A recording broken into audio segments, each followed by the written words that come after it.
গাজায় দুর্ভিক্ষ চরম আকার ধারণ করেছে, সেই সঙ্গে ছড়িয়ে পড়ছে একের পর এক রোগবালাই। সম্প্রতি উপত্যকাটিতে আশঙ্কাজনক হারে বেড়েছে স্নায়ুতন্ত্রের বিরল রোগ গিয়ান-বারে সিনড্রোম বা জিবিএস এর প্রকোপ।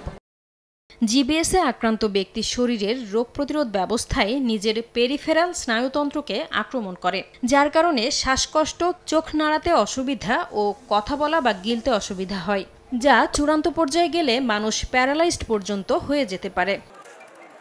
বিশ্ব স্বাস্থ্য সংস্থার তথ্য বলছে, গত জুন থেকে এ পর্যন্ত গাজায় ৮৫ জন জিবিএসে আক্রান্ত হয়েছেন। তাদের মধ্যে অন্তত ৮ জন মারা গেছেন। সাধারণত ফ্লু, অ্যাপোস্টিনবার ভাইরাস ও জিকা ভাইরাসের সংক্রমণের পর এই রোগ দেখা দেয় বলে জানিয়েছে সংস্থাটি।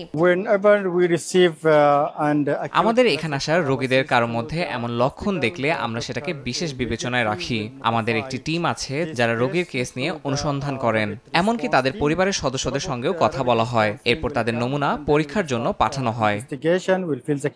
এদিকে গাজায় গিয়ান-বারে সিনড্রোম দ্রুত বাড়ছে বলে সতর্ক করেছে স্থানীয় স্বাস্থ্য মন্ত্রণালয়। ল্যাবে পরীক্ষার জন্য পাঠানো বেশিরভাগ নমুনাতেই জিবিএসে আক্রান্ত হওয়ার তথ্য মিলেছে বলে জানিয়েছেন চিকিৎসকরা। ইসরায়েলি হামলায় গাজার পয়ঃনিষ্কাশন ব্যবস্থা ধ্বংস হয়ে যাওয়া, দূষিত পানি ও খাদ্য গ্রহণ, মারাত্মক অপুষ্টির কারণে এই রোগ দ্রুত ছড়িয়ে পড়ছে বলেও জানানো হয়েছে।